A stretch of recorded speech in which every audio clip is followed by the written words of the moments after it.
16 channel. नमस्कार, स्वागत है आपका। आप देख रहे हैं 5 का पंच। मैं हूं आपके साथ सना वारिस। 5 के पंच में आज बात 5 बड़ी खबरों की, जिस पर तफसील के साथ होगी गुफ्तगू, साथ ही रिपोर्टर से साझा करेंगे तफसीलात। सबसे पहले नजर हेडलाइंस पर। तो हेडलाइंस की शक्ल में हम आपको बता दें कि बड़ी खबर यह है कि जम्मू कश्मीर के यूटी प्रशासन ने आज एक बड़ा फैसला लिया है, या फिर ये कहें कि एक हुक्म जारी किया है। वो खबर क्या है, पहली खबर को लेते हैं। जम्मू कश्मीर से बड़ी खबर यह है कि यूटी प्रशासन ने स्थानीय ठेकेदारों को जारी किए गए लाइसेंसों के पुनः सत्यापन का आदेश जारी किया है, हुक्म जारी किया है। जम्मू कश्मीर की सीआईडी विंग ठेकेदार से पूछताछ करेगी। अगर ठेकेदार आतंकवाद में संलिप्त पाया गया यानी मुलविस पाया जाता है तो उसका लाइसेंस रद्द कर दिया जाएगा। इस मुद्दे पर संगठनों ने चिंता जताई है। वहीं पीडीपी अध्यक्ष महबूबा मुफ्ती ने इसे इन ठेकेदारों की रोजी रोटी छीनने वाला कदम बताया है। तो उधर बीजेपी का कहना है कि इस मामले में राजनीति नहीं होनी चाहिए, लेकिन इस मामले पर इस आदेश के बाद से ही लगातार सियासत जारी है। आज इसी मौजू पर करेंगे पहली खबर 5 के पंच में चर्चा। हमारे साथ हमारे संवाददाता परवेज जुड़ रहे हैं इस खबर पर। श्रीनगर से उनका हम रुख करेंगे। फिलहाल आपको बता दें कि ठेकेदार संगठनों ने इस आदेश के बाद चिंता जताई है। एक तो प्रीवियसली किसका कनेक्शन था, किसका रिलेटिव था, वो तो हो गया। अगर प्रेजेंटली तो सरकार तो वो चीज देख सकती है। सरकार के पास उतना वो है राइट कि वो देख सकती है कि प्रेजेंटली एक काम भी कर रहा है, दूसरी चीजें भी उसमें साथ मिल रही है। लेकिन हम वो नहीं कह रहे कि वो ना करे, सरकार करे, इन्वेस्टिगेशन करे, मतलब सारी चीजें देखे। लेकिन जो पुराने अगर उसमें हमारे तो काम करने वाले जो हमारी इंफॉर्मेशन है कि 300-400 लोगों का नाम इसमें आ रहा है, वो देखें कि क्या वो करंटली इन्वॉल्व है या लास्ट टाइम 10 साल पहले, 15 साल पहले, 15 साल पहले अगर उन्होंने छोड़ दिया है या किसी चीज में नहीं रहे तो उनको कंटिन्यू करने के लिए सरकार के पास ये ऑप्शन होना चाहिए कि उनको let them continue to this business, क्योंकि उनके पास फैमिलीज है, they are supporting their family. सरकार पहले जो सरकारें हमारी थी उन्होंने एक रिहेबिलिटेशन का प्रोग्राम बनाया था, एक निकाला था। उस रिहेबिलिटेशन में उन्होंने सब लोगों को आमंत्रित किया था कि आप जुड़ जाइए, मुख्यधारा में काम करिए, अपना रोजगार कमाइए। तो लोगों ने उस उदाहरण पर अगर वो काम किए होंगे तो उसमें तो सरकार को देखना चाहिए क्या ये प्रेजेंटली मामला है या प्रीवियस का। तो इस खबर पर ज्यादा जानकारी हासिल करेंगे, रुख करेंगे श्रीनगर का। हमारे साथ संवाददाता इस वक्त टीवी स्क्रीन पर दिखाई दे रहे हैं हमारे साथ ही परवेज। सबसे पहले परवेज, ये हम जानना चाहेंगे, हालांकि सुबह से न्यूज 18 जेके इस खबर को दिखा रहा है, 5 के पंच में पहली खबर हमने इसी खबर के तौर पर शामिल किया है। सबसे पहले जो दर्शक, जो व्यूवर्स इस वक्त जुड़े हुए हैं, इस आदेश के जरिए क्या कुछ कहने की बात प्रशासन कर रहा है ये बताइएगा, और इस आदेश के अंदर कौन से लोग चिंता व्यक्त करते हुए दिखाई दे रहे हैं, यानी किनके लिए आदेश जारी किया गया है, ठेकेदारों की तरफ से चिंता व्यक्त की जा रही। पूरी खबर दरअसल है क्या, तफसील के साथ समझाइएगा, फिर उसके बाद ये बताइएगा कि इस पर सियासत भी चल रही है तो किसका क्या कुछ कहना है। बता दूं कि ये 1990 की दिहाई और 2000 की दिहाई का जब यहाँ पे मिलिटेंसी उरूज पे थी, उस टाइम पे बताया जाता है कि काफ़ी सारे लोग ऐसे थे जिन्होंने मिलिटेंसी के दौर दबाव पे काफ़ी सारे कार्ड्स वगैरह जो है, जो लाइसेंसेस होती हैं कंट्रैक्ट्स हासिल करने की, वो हासिल की हैं बंदूक की नोक पे। ये कहना है सरकार का, जिसके चलते जो रूरल डेवलपमेंट डिपार्टमेंट है, यहाँ पे आरडी डिपार्टमेंट, उन्होंने एक नोटिफिकेशन जारी की है, क्योंकि पिछले 3 साल पहले जो है सीआईडी वेरिफिकेशन जो है वो मैंडेटरी नहीं होती थी कार्ड रिन्यू करने के लिए, जो कि हर साल रिन्यूअल कार्ड का, लेकिन पिछले 3 साल से इसको मैंडेटरी बनाया गया है कि सीआईडी वेरिफिकेशन भी होनी चाहिए। लेकिन रूरल डेवलपमेंट डिपार्टमेंट का जो हमारे पास जो खबरें आ रही हैं उस डिपार्टमेंट की, वहां पे डूज एंड डोंट जो इस बारी रखे गए हैं उसमें साफ कहा गया है कि जिन ठेकेदारान ने, जिन कॉन्ट्रैक्टर्स ने जो मिलिटेंसी का जोर लगा के या जिनके मिलिटेंसी के साथ कनेक्शंस थे या अभी हैं, उनके जो कार्ड्स हैं वो रिन्यू नहीं होंगे, वो एनलिस्ट नहीं होंगे, वो डीलिस्ट हो जाएंगे। ये सरकार का कहना था। जो जराए के हवाले से हमारे पास अभी खबर आई है वो यही है कि तकरीबन 35 के करीब जो ठेकेदारान हैं उनको ब्लैक कर दिया गया है। अभी तक की जो कार्रवाई शुरू की गई है इसमें जिनका सरकार का कहना है कि जो कि डायरेक्टली या इनडायरेक्टली मिलिटेंसी के साथ मुलव्वस थे और 90s की दिहाई में जिन्होंने बंदूक की नोक पे या मिलिटेंसी के दबाव में जो कार्ड्स हासिल किए और उसके बाद उन कार्ड्स पे जो है टेंडर्स वगैरह वो भरते थे और काम निकालते थे अपना इसमें। तो फिलहाल के लिए जो रूरल डेवलपमेंट डिपार्टमेंट है उन्होंने ये नोटिफिकेशन जारी किया है। उन्होंने कहा है कि सीआईडी वेरिफिकेशन मैंडेटरी रहेगी इस बारी। जो सीआईडी वेरिफिकेशन में पार होता है, जिसको नेगेटिव सीआईडी वेरिफिकेशन नहीं आती है, उसका कार्ड जो है वो रिन्यू कर जाएगा। लेकिन जिसके पास ये शंका आती है कि इसका मिलिटेंसी के साथ कोई कनेक्शन रहा है, उसका एक तो कार्ड उसका रिन्यू नहीं होगा, दूसरा कार्ड उसका फिर डिलिस्ट हो जाएगा, और तीसरा अगर उसने कोई सरकारी काम किया हो, कोई कॉन्ट्रैक्ट हासिल किया हो, जिसका काम उसने कंप्लीट किया हो, उसकी पेमेंट भी फिलहाल के लिए उसकी रोक दी जाए। यहां अपने नाजरीन को यह बताना जरूरी है कि जो जराए से हमारे पास अभी तक खबर आ रही है, तकरीबन 30 से 35 तक जो ठेकेदारान हैं उनको ब्लैक लिस्ट कर दिया गया है। अभी ये तो उनकी तादाद है जिन्हें पहले से ही ब्लैकलिस्ट किया गया है जब ये कार्रवाई शुरू की गई। ये बताइएगा परवेज कि इस वेरिफिकेशन के अंदर कितनी तादाद ठेकेदारों की आने वाली है? क्या इस हवाले से कुछ डेटा सरकार की तरफ से, प्रशासन की तरफ से दिया गया है कि इस प्रक्रिया से कितने हजार ठेकेदारों को गुजरना पड़ेगा? कुछ तादाद, कुछ संख्या सामने आई? जी सना, मैं आपको बता दूं कि ठेकेदार की तादाद जो है वो हजारों में यहाँ पे है, लेकिन जो आरडी डिपार्टमेंट जो है वहां पे बताया जाता है कि 345 के करीब जो हैं ठेकेदारान वहां पे काम करते हैं। 345 में से बताया जाता है कि 35 के खिलाफ जो है नेगेटिव रिमार्क्स अभी तक आ रहे हैं। लेकिन जो ठेकेदारान से हमारी यहाँ पे बात हुई, उनको शंका है, उन्हें डर है कि जो आरडी डिपार्टमेंट ने जो ये ऑर्डर निकाला है, नोटिफिकेशन निकाला है, इस ऑर्डर को बाकी डिपार्टमेंट्स, चाहे आरएनबी हो, पीएचई हो या पीडब्ल्यूडी हो या बाकी जितने भी डिपार्टमेंट्स हैं, वो इसको फॉलो करेंगे और ऐसे ही इसी तरह के ऑर्डर्स जो है वो बाकी डिपार्टमेंट्स में भी निकलेंगे, जिसके तहत जो है ये तादाद जो है 35 से काफी ज्यादा होगी। बल्कि हजारों में यहाँ पे कॉन्ट्रैक्टर्स हैं और हजारों कॉन्ट्रैक्टर्स में जब सीआईडी वेरिफिकेशन होगी तो वो देखने वाली बात होगी कि कितने के खिलाफ नेगेटिव रिमार्क्स जो निकल के आते हैं। अगर आप आरडब्ल्यू डिपार्टमेंट की हम बात करें, रूरल डेवलपमेंट की, तो वहां पे 345 के हैं वो ठेकेदारान काम करते हैं, क्योंकि ये बेशतर जो ठेकेदारान है ये रूरल एरियाज में ही काम करते हैं, ये सिटी में काम नहीं करते हैं। तो इनका ज्यादातर ताल्लुक जो है वो रूरल एरिया से ही है। तो इन ठेकेदारान में से बताया जाता है कि तकरीबन 35 ठेकेदारान को जो है ब्लैक लिस्ट कर दिया है। और अगर हम बात करें, परवेज कुछ देर पहले आप ये कह रहे थे कि 1990 के दौरान जिन ठेकेदारों ने अप्रत्यक्ष रूप से या अप्रत्यक्ष रूप से मिलिटेंसी के साथ हवाला देते हुए उनके खिलाफ ये एक्शन लिया जा रहा है या फिर आदेश जारी किया गया है, क्या इससे पहले के जो ठेकेदार रहे हैं जिन्होंने अपना वेरिफिकेशन बनवा के रखा है, क्या वो लोग भी इस दायरे में आएंगे? सना, पहले तो मैं आपको थोड़ा यहाँ पे तफसील बता दूं कि 90s के बाद जब यहाँ पे इलेक्टेड गवर्नमेंट्स आई थी, सरकार जो इस टाइम है यहाँ पे, उनका मानना है कि जो पॉलिटिकल लीडर्स थे उस टाइम उन्होंने भी इसमें काफ़ी जो हेल्प की है, क्योंकि जैसा आपने जो ठेकेदारान हमारे साथ बात कर रहे हैं उनका भी ये कहना था कि एक रिहेबिलिटेशन पॉलिसी यहाँ पे बनी थी, जिसके तहत अगर मिलिटेंसी छोड़ के कोई मुख्य धारा में आना चाहता था तो उसको मौका दिया जाता था। तो उस टाइम के जो पॉलिटिकल लीडर्स हैं उन्होंने भी इस अपॉर्चुनिटी को इसी तरह से इस्तेमाल किया।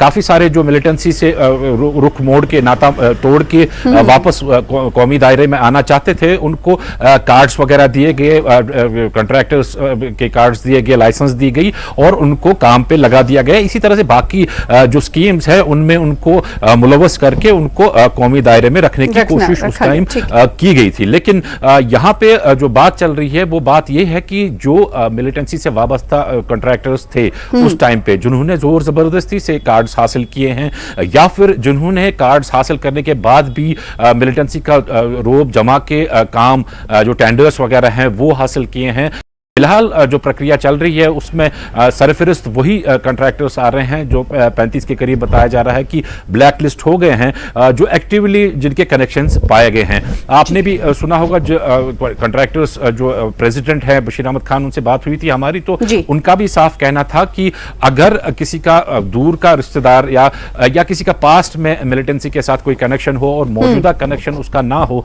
तो उसको रियायत दी जाए उसमें थोड़ी सी, क्योंकि 90s में यहाँ पे अगर हम बात करें तो काफी सारे लोग जो हैं किसी न किसी तरह से मिलिटेंसी में मुलव्वस थे, लेकिन उसके बाद उन्होंने वो सब काम छोड़ दिए और वो कौमी दायरे में तो इन ठेकेदारान की मांग है कि इस तरह के थोड़ी बहुत लीनियंसी एडमिनिस्ट्रेशन दे ताकि जो ये मुख्यधारा में अब शामिल हों ये नॉर्मली अपना जो रोजगार है वो कमा सकें और जो इनकी फैमिलीज हैं उनको सफर ना होना पड़े। साथ में ये भी बहुत अहम बातें आपने परवेज बताई, क्योंकि मौजूदा दौर में हम ये जानते हैं कि जब कोई मिलिटेंसी में शामिल होता है उस वक्त फौज की तरफ से और समाज के कई धारे की तरफ से उसे वापस लाने की, खासकर फौज की तरफ से उसे मेन धारे में, मेन स्ट्रीम में लाने की गुजारिश की जाती है। ना सिर्फ गुजारिश की जाती है बल्कि कोशिशें भी की जाती है, क्योंकि हमने ये देखा है बार बार फौज इस तरह के कार्य प्रोग्राम्स करती है।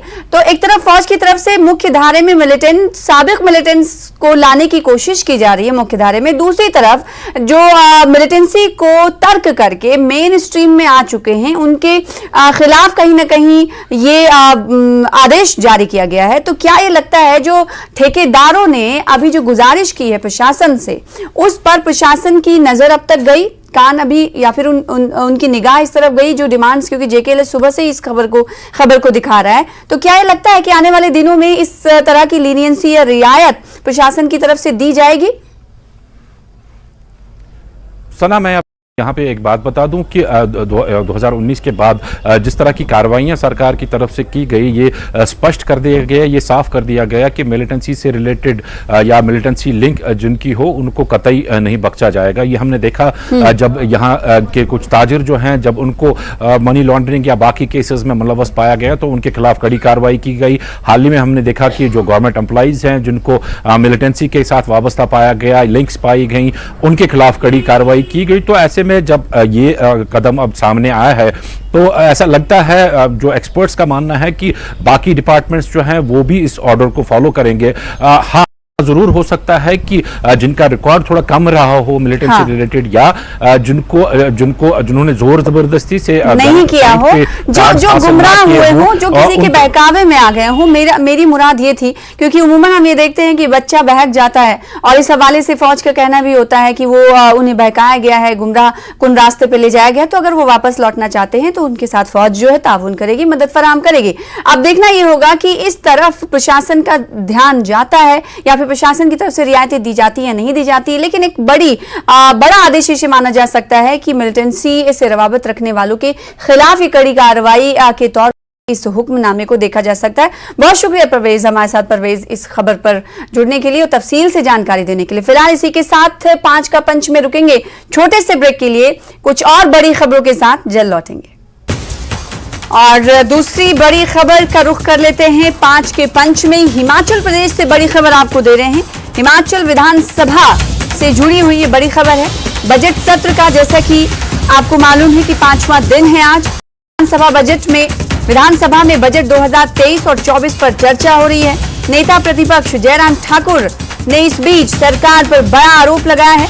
उन्होंने आरोप लगाते हुए कहा कि डी नोटिफिकेशन का फैसला सरकार वापस ले और सरकार को यह फैसला वापस लेना चाहिए। सरकार ने आते ही नेता प्रतिपक्ष जयराम ठाकुर ने कहा कि सरकार ने आते ही लोन लेना शुरू कर दिया है।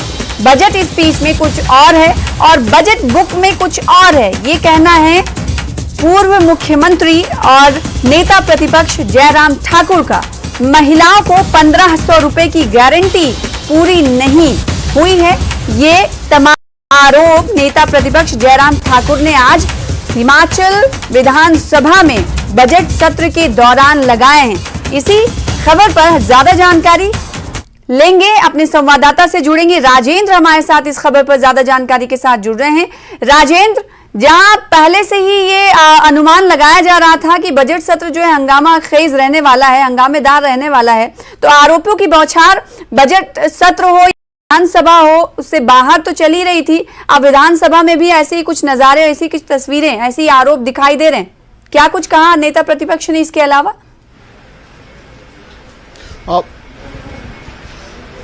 बिल्कुल सना, नेता प्रतिपक्ष ने आज जैसा कि अनुमान लगाया जा रहा था वैसा ही रुख विधानसभा में दिखा। बजट के ऊपर जब चर्चा की शुरुआत नेता प्रतिपक्ष ने की तो उन्होंने साफ कहा कि प्रदेश सरकार के द्वारा जब मुख्यमंत्री ने बजट पढ़ा तो बजट भाषण में कहीं भी केंद्र सरकार का आभार व्यक्त नहीं किया है, क्योंकि लगभग 18,130 करोड़ रुपया तो केवल ग्रांट है जो केंद्र सरकार की हिमाचल प्रदेश को विभिन्न योजनाओं के तहत मिल रही है। इसके अलावा उन्होंने एक बात और कही कि जो रेवेन्यू डेफिसिट ग्रांट है जो कि क्योंकि हिमाचल प्रदेश जनसंख्या की दृष्टि में भी और क्षेत्रफल की दृष्टि में भी जो पड़ोसी राज्य हैं उनसे काफी छोटा है, चाहे वो पंजाब की बात हो, हरियाणा की बात हो या फिर पड़ोसी राज्यों की बात हो, लेकिन हिमाचल प्रदेश को रेवेन्यू डेफिसिट ग्रांट इन दोनों प्रदेशों से अधिक मिल रही है। तो ऐसे में ये प्रदेश सरकार का दायित्व बनता था, मुख्यमंत्री का दायित्व बनता था कि वो अपने बजट भाषण में केंद्र सरकार का आभार व्यक्त करें। वहीं इसके अलावा क्योंकि अब कर्ज की बात लगातार की जा रही थी, जब से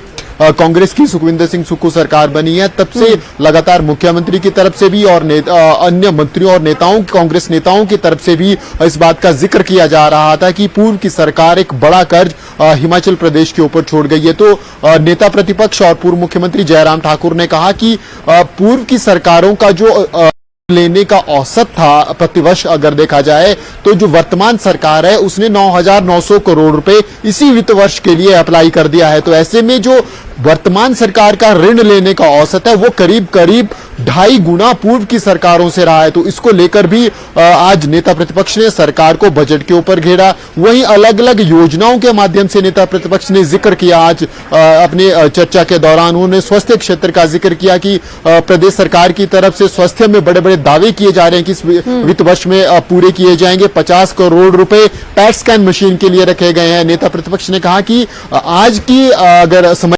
बात करें 50 करोड़ रुपए में सिर्फ एक पैट मशीन खरीदी जा सकती है, लेकिन मुख्यमंत्री दावा कर रहे हैं कि वो इस बजट के अंदर जो मेडिकल कॉलेज हिमाचल प्रदेश के हैं उन सभी में पैट स्कैन मशीनें लगा देंगे। उन्होंने कहा कि ये वास्तविकता से दूर है। इसके अलावा गारंटियों का जिक्र भी जयराम ठाकुर ने किया। आज महिलाओं को 1,500 रुपए देने की बात कांग्रेस द्वारा चुनावों में की गई थी, वादा किया गया था कांग्रेस की तरफ से, लेकिन इस गारंटी की जिक्र जब नेता प्रतिपक्ष ने सदन में किया तो उन्होंने कहा कि केवल 2.5 लाख महिलाओं को ये गारंटी दी जा रही है, और वो भी उन महिलाओं का, जैसा कि मुख्यमंत्री ने बजट भाषण में जिक्र किया, जिनको पहले से 1,000 या 1,500 रुपए अलग अलग पेंशन मिल रही है, वो सामाजिक सुरक्षा पेंशन है या कुछ दूसरी पेंशन है, उन महिलाओं को 1,500 रुपए पेंशन की जो आपकी गारंटी है वो पूरी की जा रही है। उन्होंने कहा कि हिमाचल प्रदेश में अगर अनुमान लगाया जाए तो करीब करीब 21 लाख से अधिक महिलाएं, और ऐसे में प्रत्येक महिला को 1,500 रुपए देने में कितना खर्च होता है। उन्होंने आरोप लगाया सरकार पर कि सरकार ने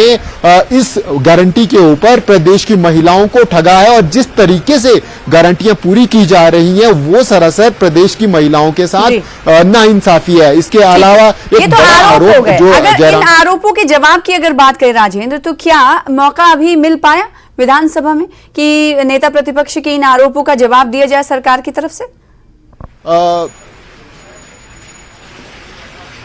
सना, जो विधानसभा की कार्रवाई की प्रोसेस है उसमें अभी आज नेता प्रतिपक्ष ने जो सदन के जो बजट के ऊपर कार्रवाई है, बजट के ऊपर स्पीच है, उसकी चर्चा शुरू की है, और ऐसे में 3 से 4 दिन है वो पूरी चर्चा को लगेंगे। ये उम्मीद लगाई जा रही है कि 23 तारीख को मुख्यमंत्री इस पूरी चर्चा का जवाब और उसके बाद फिर बजट पारित हो सकेगा। लेकिन क्योंकि एक सदस्य विपक्ष की तरफ से बोलता है, दूसरा सदस्य सत्ता पक्ष की तरफ से बोलता है, तो सत्ता पक्ष की तरफ से विधायक सुजानपुर से जो कांग्रेस के विधायक राजेंद्र राणा, उन्होंने अपना वक्तव्य दिया और उन्होंने सरकार की योजनाओं की तारीफ की, और खासकर Rajiv Gandhi day boarding school का उन्होंने जिक्र किया कि हिमाचल सरकार ने, कांग्रेस ने सत्ता में आते ही ये जिक्र किया था, चाहे सड़क हो या फिर विधानसभा हो, हर जगह इस तरह के आरोप लगाए जा रहे हैं कि सरकार डी नोटिफिकेशन वाली सरकार है और आते ही कर्ज लेना शुरू कर दी।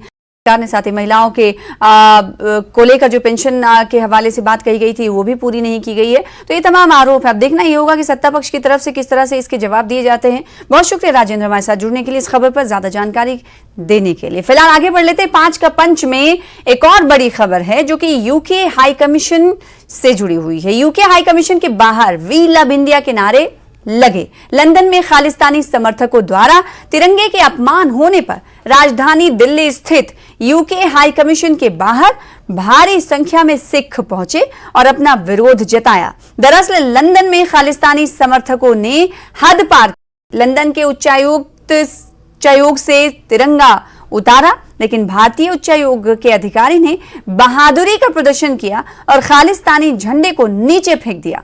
इस मामले में दिल्ली में सबसे वरिष्ठ ब्रिटिश राजनयिक को तलब किया गया है और नाराजगी जाहिर की गई है। कब का ये मामला है और इस क्या कुछ नाराजगी जाहिर की गई और क्या कुछ कहा गया है यूके से इस मैसेज में, चलिए रुख कर लेते हैं। अपने संवाददाता दिल्ली से हमारे साथ रवि जुड़ रहे हैं। रवि, ये बताइएगा कि ये खालिस्तानी झंडा के हवाले से जो खबर आ रही है ये कब का मामला है और इसके बाद जो आज दिल्ली में विरोध प्रदर्शन सिख कम्युनिटी की तरफ से किया गया उसकी जानकारी क्या कुछ? बिल्कुल सना, बता देना चाहूंगा कि मामला बीते रविवार का है और भारतीय उच्चायोग में यानी कि लंदन में भारतीय उच्चायोग के सामने जो भारत का झंडा है, तिरंगा है, उसको हटाकर खालिस्तानी समर्थकों ने खालिस्तान का झंडा लाने की कोशिश की। मगर वहां के जो मौजूदा अधिकारी थे उन्होंने अपनी सतर्कता दिखाते हुए ऐसा करने से उनको रोका। अगर ऐसा होता तो अंतर्राष्ट्रीय स्तर पर भारत की छवि बड़ी संख्या में अब कह सकते हैं कि धूमिल होती और कहीं ना कहीं इसी आक्रोश के कारण जिस तरीके से खालिस्तानी समर्थकों ने ऐसा अंजाम देने की कोशिश की, इसके विरोध में तमाम जो सिख समुदाय के लोग हैं उन्होंने आज ब्रिटिश बात कर सकते हैं कि ब्रिटिश हाई कमीशन के सामने तकरीबन 4 से 4:15 के बजे शाम को वहां पर भारी संख्या में लोग इकट्ठा हुए और उन्होंने वी लव इंडिया के नारे लगाए। उन्होंने अपने हाथ में तिरंगा लिया और तिरंगे की मर्यादा, तिरंगे के सम्मान, तिरंगे के शौर्य और पराक्रम के लिए भारत जाना जाता है और ऐसे में भारत की छवि किसी अंतर्राष्ट्रीय स्तर पर अगर कोई भी संगठन धूमिल करने की कोशिश करता है या कुछ शरारती एलिमेंट्स धूमिल करने की कोशिश करते हैं तो कहीं ना कहीं इसकी प्रतिक्रिया भारत के कोने कोने से देखने को मिलती है। और आज ब्रिटिश हाई कमीशन के सामने तमाम सिखों ने मिलकर ये एकजुटता दिखाने की कोशिश की है कि अगर कहीं भी ऐसा होता है, विदेशी धरती पर अगर भारत का अपमान होता है तो इसको बिल्कुल बर्दाश्त नहीं किया जाएगा। और यही वजह रही कि आज हमने देखा कि लोगों में काफी आक्रोश था। जो सिख थे वो ब्रिटिश हाई कमीशन के गेट, जो मेन गेट है, वहां तक पहुंच गए। दरअसल इस तरीके के प्रोटेस्ट हमने कई देखे हैं, मगर पुलिस का जो दायरा है, जो बैरिगेटिंग है, वो इस तरीके से होती है कि जो प्रोटेस्टर है वो अपनी सीमा पार नहीं जा, पुलिस उन्हें रोक लेती है। मगर आज तस्वीरें कुछ इस प्रकार थी कि तमाम जो सिख समुदाय के लोग थे वो अपना देश का तिरंगा हाथ में लिए यूके हाई कमीशन के मेन गेट तक पहुंच जाते हैं और पूरी एकजुटता के साथ भारत के मान सम्मान के लिए अपना प्रोटेस्ट क्योंकि अभी पंजाब में क्या कुछ चल रहा है हम सबको आया है। पंजाब पुलिस खालिस्तानी समर्थक अमृतपाल को ढूंढने की कोशिश में लगातार ऑपरेशन चलाए हुए है, तो क्या इस खबर को भी इससे जोड़कर देखा जा सकता है? बिल्कुल, देखिए साफ तौर पर जिस तरीके से अमृतपाल, देखिए विपक्षी दलों का कहना है कि पंजाब का हाल बेहाल है, चूंकि पंजाब में चल रहा है मिशन अमृतपाल है। अब अमृतपाल के मिशन को चलाने के लिए जिस तरीके से सुरक्षा एजेंसी, शासन प्रशासन, पंजाब पुलिस, सेंट्रल एजेंसीज जो भी कोशिशें कर रही हैं, इसका इम्पैक्ट जो कि समर्थक हैं वो देश के कोने कोने में है। और शायद ये मेन वजह हो सकती है कि अपनी नाराजगी व्यक्त करने की जो ये तस्वीर लंदन से निकल कर आई है, शायद किसी और देश में भी देखने को मिले, क्योंकि कनाडा से भी इस तरीके की खबरें अक्सर आती हैं, क्योंकि कनाडा में भी भारी संख्या में खालिस्तानी समर्थक है और वो इस तरीके के और जिस तरीके से अपना मुद्दा उठा रहे हैं और अमृतपाल का जो मिशन चल रहा है पंजाब में, जी। बिल्कुल लाजमी है कि ये आपस में कनेक्टेड है और कहीं ना कहीं तो इसी इससे की ये समझ नाराजगी में आ व्यक्त सकता है या फिर अंदाजा लगाया जा सकता है कि खालिस्तानी समर्थक दुनिया भर में कहां और उनकी कितनी बड़ी लॉबी है। बहुत शुक्रिया हमारे साथ जुड़ने के लिए और इस खबर पर ज्यादा जानकारी देने के लिए। फिलहाल रवि, जुड़ने के लिए शुक्रिया। 5 का पंच में इतना ही। कल फिर हाजिर होंगे बड़े मुद्दे के साथ। तब तक देखते रहिए News 18 JKLH। नमस्कार।